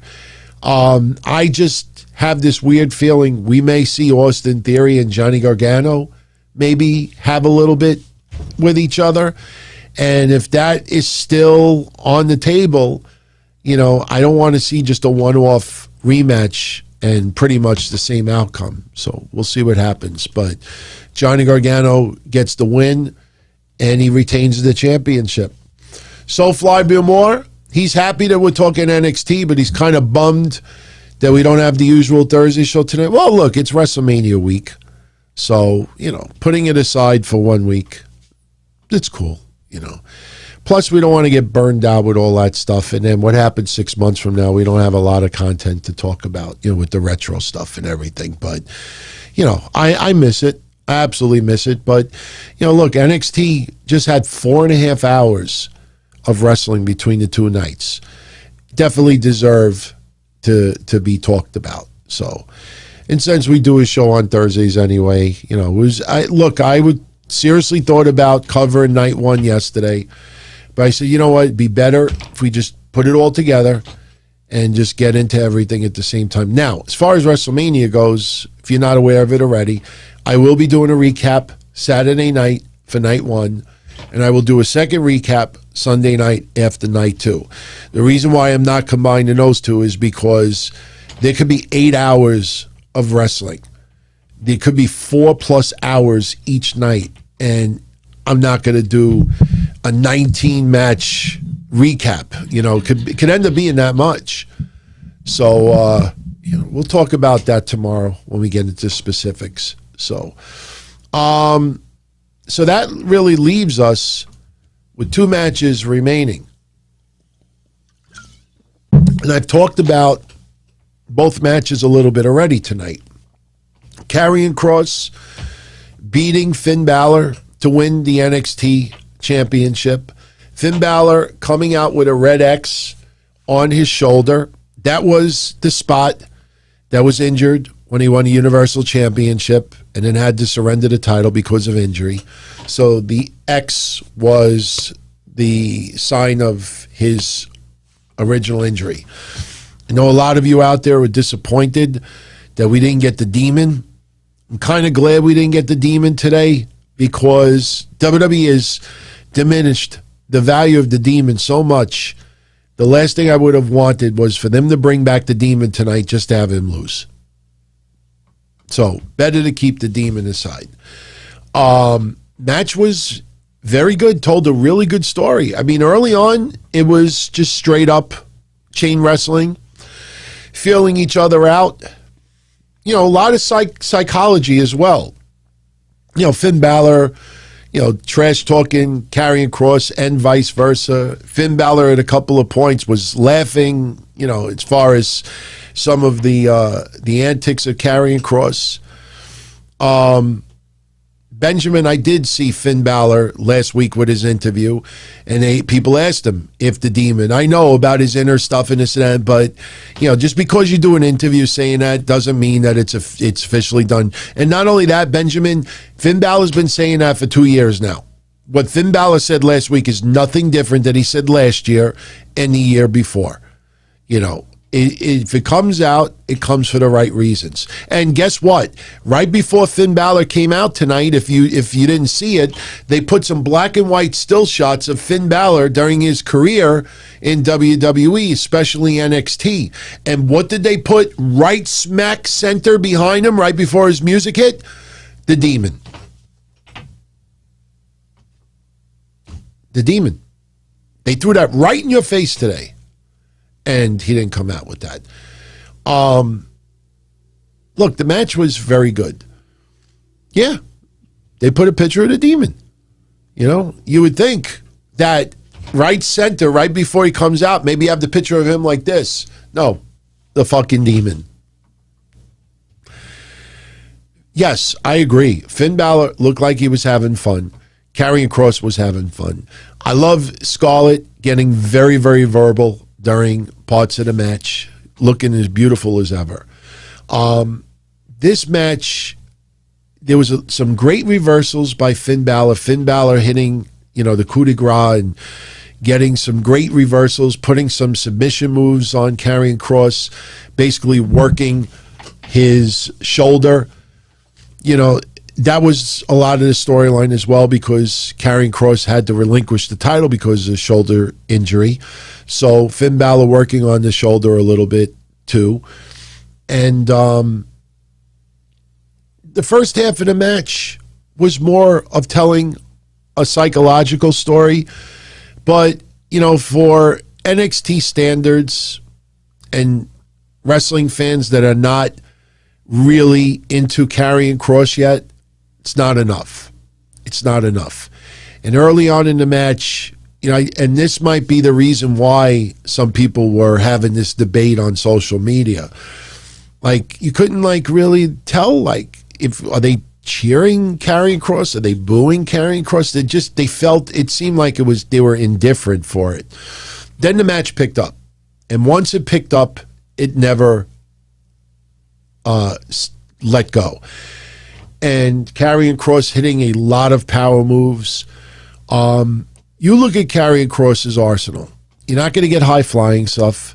You'll get a rare spot here and there, but it's a lot of suplexes, a lot of ground game. His arsenal is perfect for the main roster. What's going to get him over in NXT is more of the personality coming out. I think NXT right now is undecided if Karrion Kross should be a straight-up heel, straight-up babyface, or a tweener.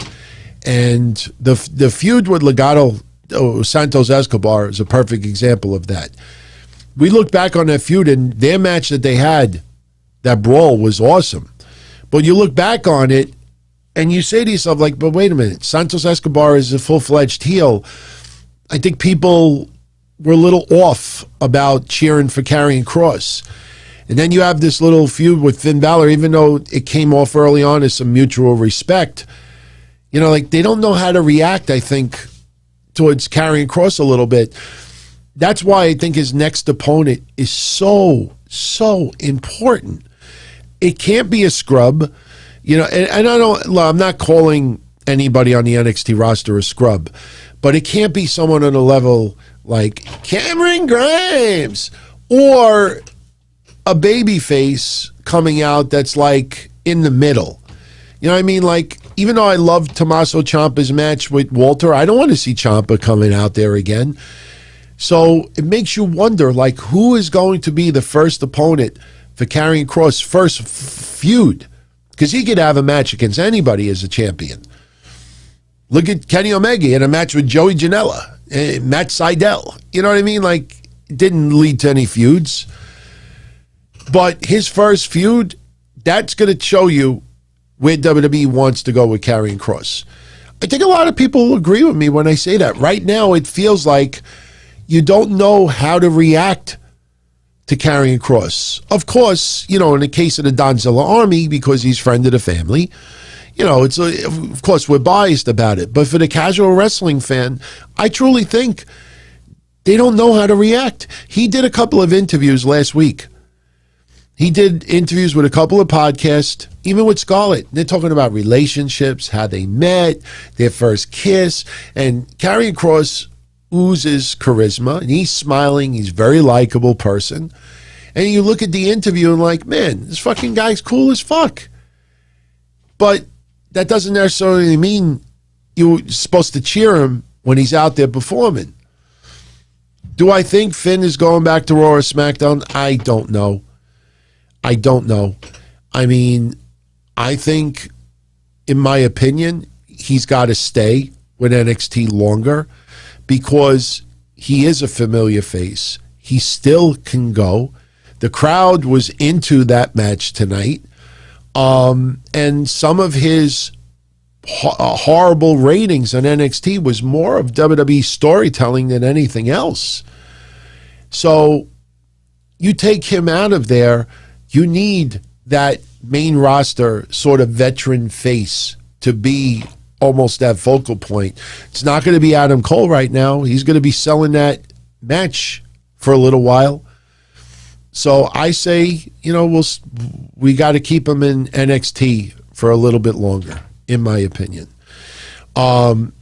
Big Armada 88 with Super Chat. He just doesn't care about Finn Balor. He wants to, but he just doesn't.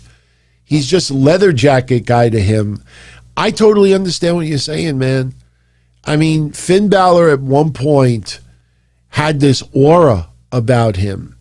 I mean, this real big aura. And after a while, WWE removed a lot of his identity.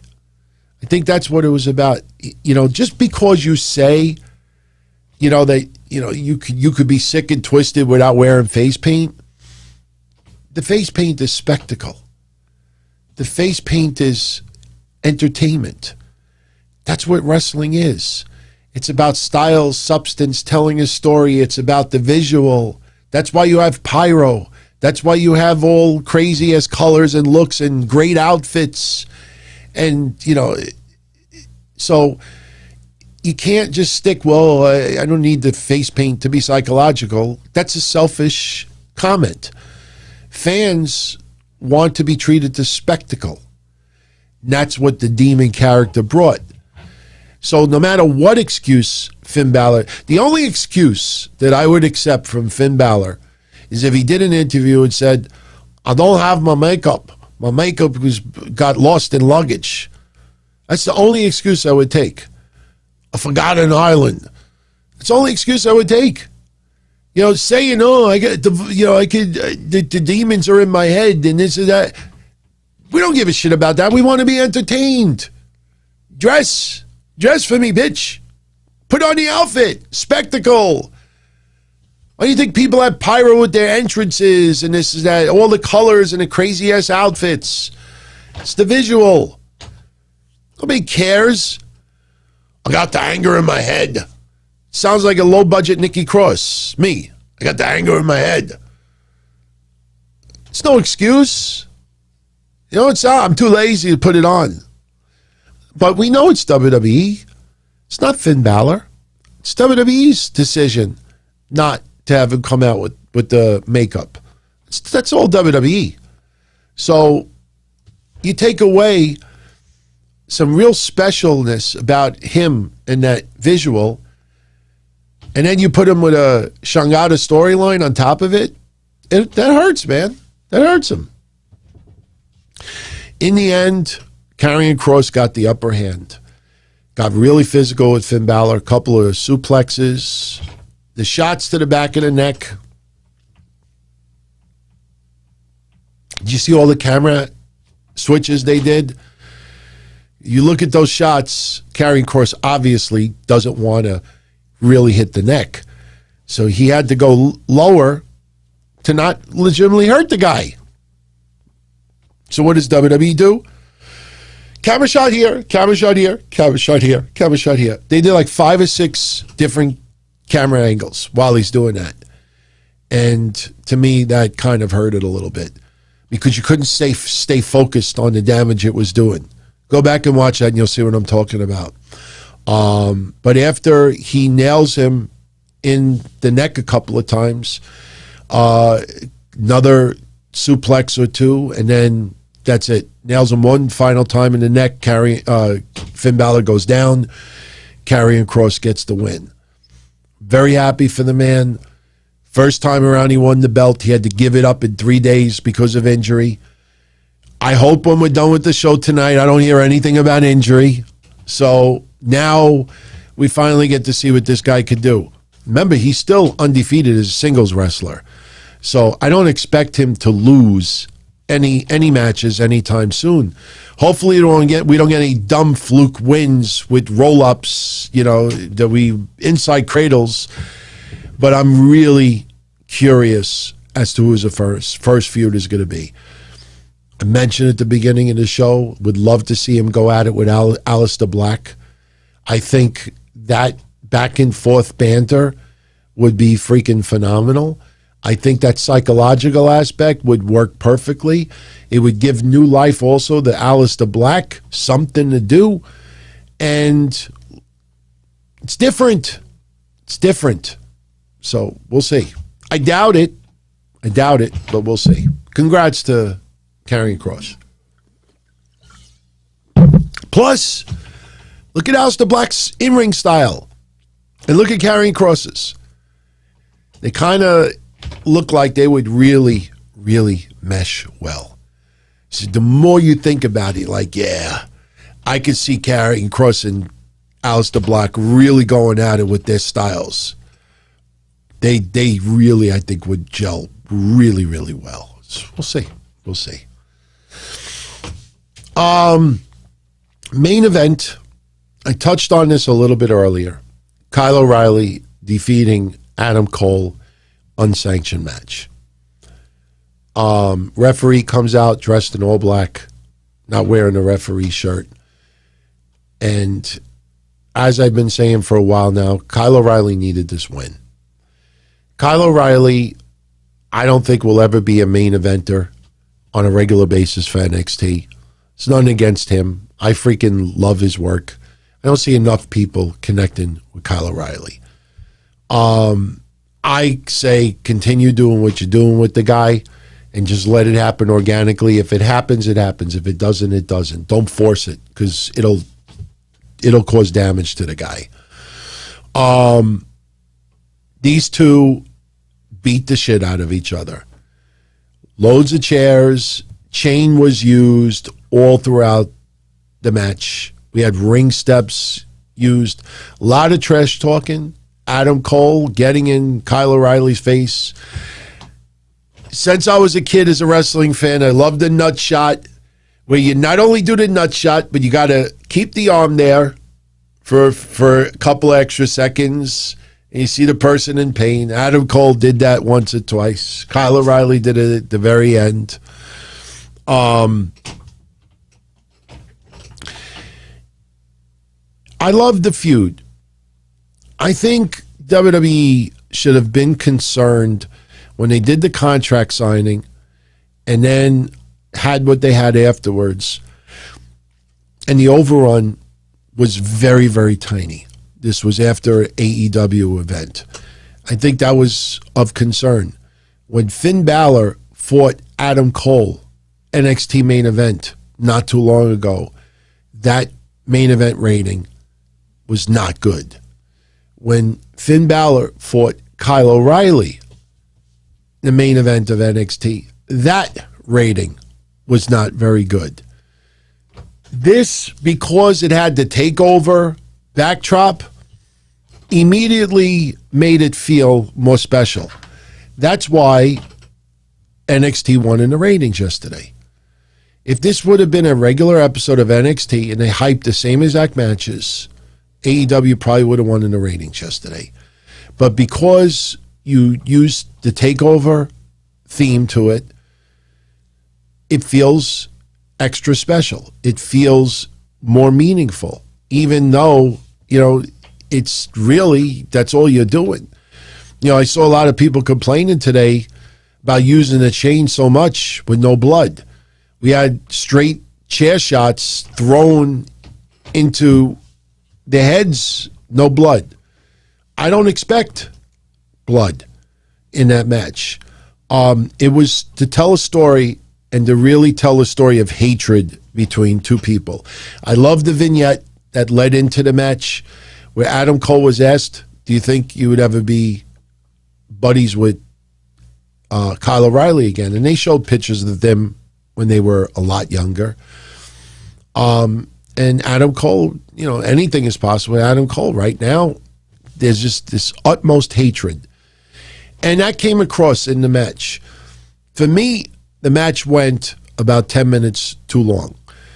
Not their fault. They beat the living shit out of each other. What I loved about that match is because they did things that were common sense when certain moves were put on him. I'll give you a good example.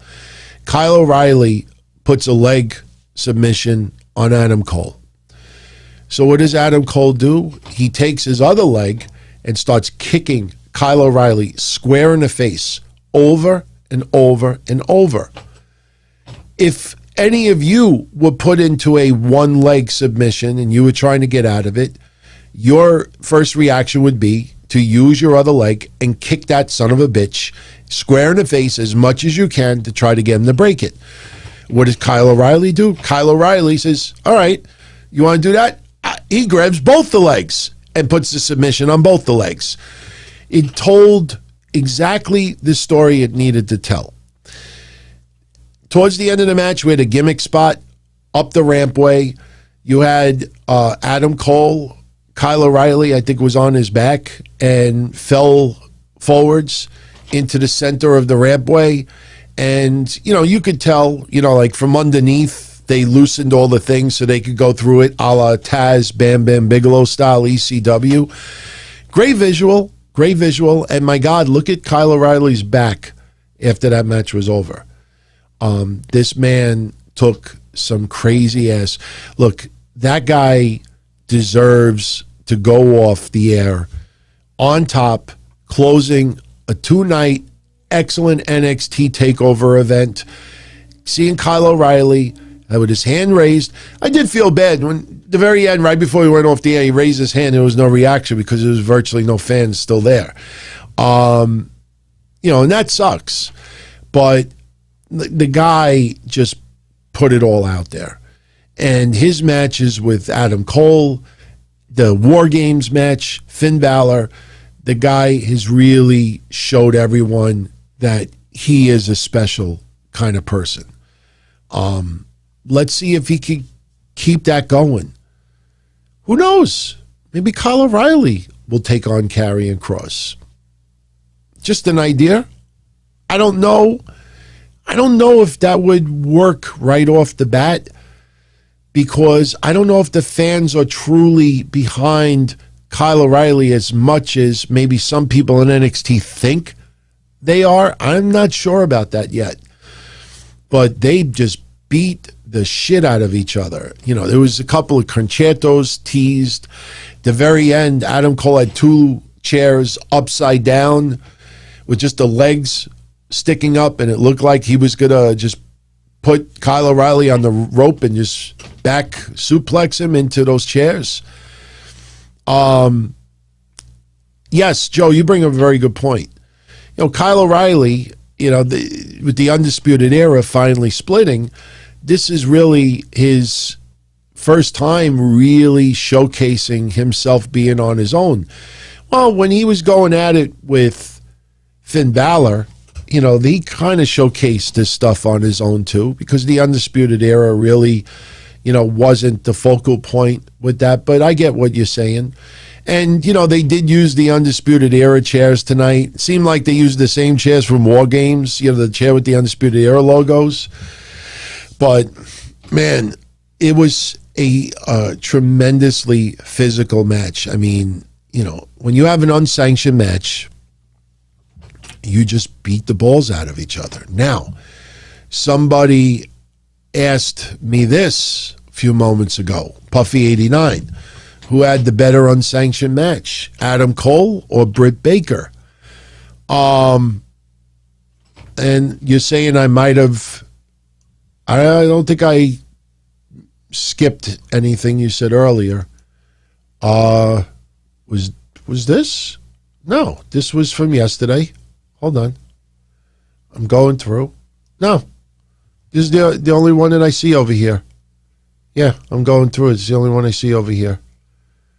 But to answer your question, yeah, I'm looking. Yeah, I'm looking. That's the only one. But anyway, boy, that's an interesting question, since Britt Baker and Adam Cole are a couple.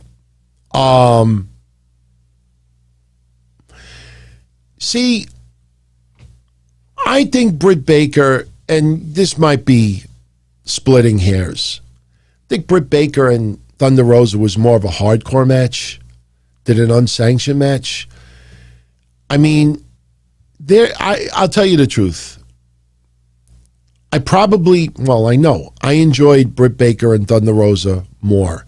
I think because the match was shorter, there were more visuals. The blood obviously was a visual as well, but that felt more of a hardcore match. This felt like two guys truly trying to end each other's career. Do I think Britt Baker was trying to end Thunder Rosa's career? No, and vice versa. That match felt like a hardcore match. This match tonight felt like two guys that legitimately hate each other, that want to end their careers. I laughed my ass off when Adam Cole knocked the ref out with one freaking forearm, and he's trying to revive the ref. You only had one job to do. And he's trying to revive the ref, and the ref is just worse than Earl Hebner when he used to get knocked out. From one forearm, it was kind of funny. Then in very end, it was even funnier because that same ref is tending to Adam Cole after he lost the match. What I also popped for tonight is when the ref got knocked out and the fans started chanting, believe me when I tell you when I say this, this may sound like no big deal to you, but the more I think about it, this might have been my favorite moment of the night. I'm not kidding. don't get me wrong. I loved a lot of what we saw tonight.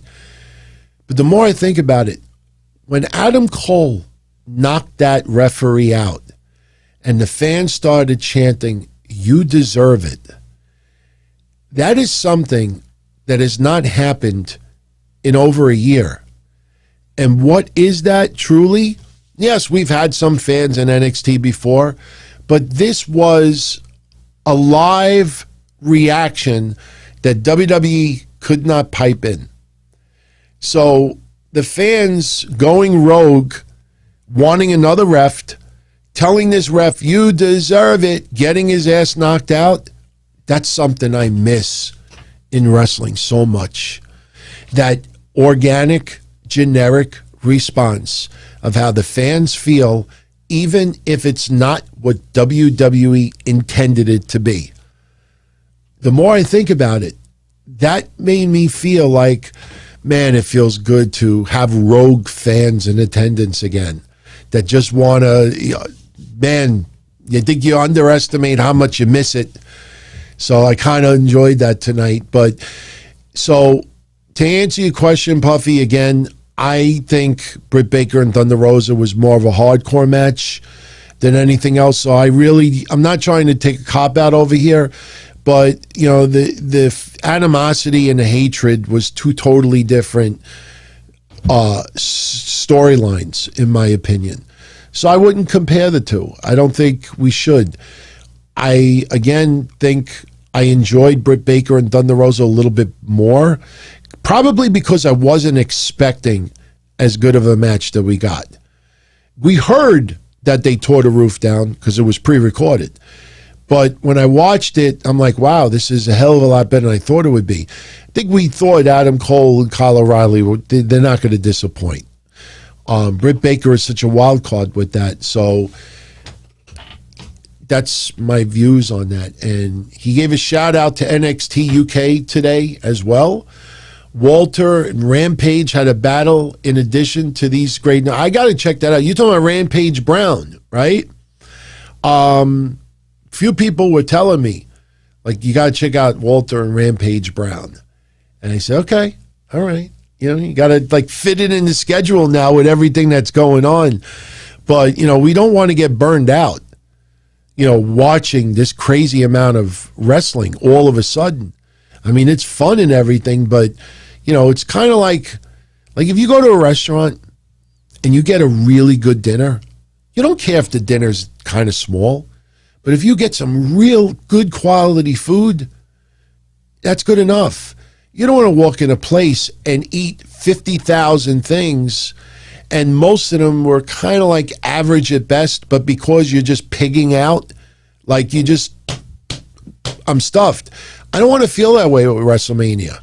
I want to enjoy what I'm watching. I don't want to feel because you're feeding me 20 matches, because 3 or 4 of them are spectacular, that I have to consume 8 hours of wrestling and then a couple of hours covering it. Then you have that's too much. That's too much.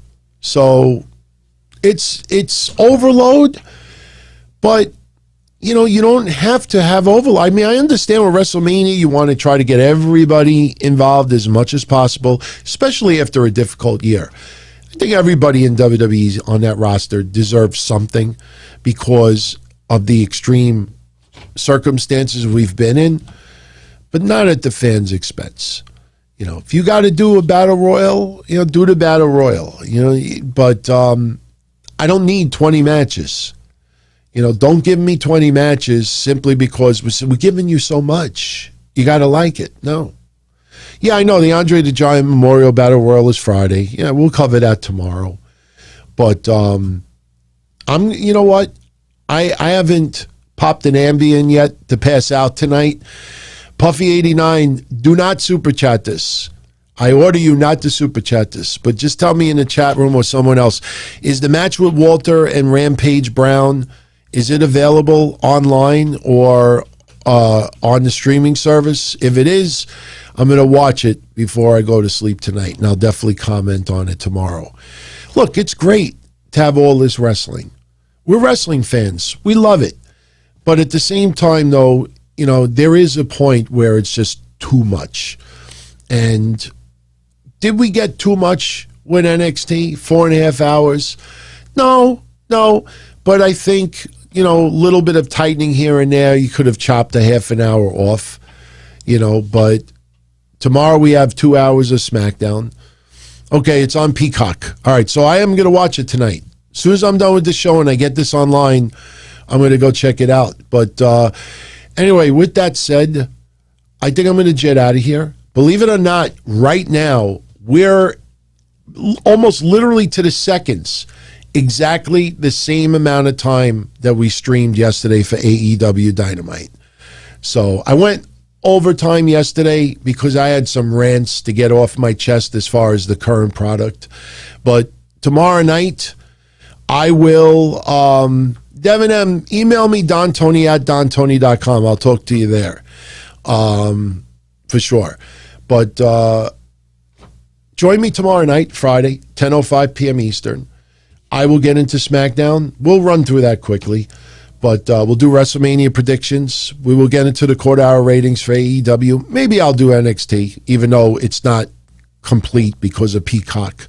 But I think the viewership on Peacock would also reflect what was on the USA Network. We'll see if there's any dips and valleys with some of the matches that went on.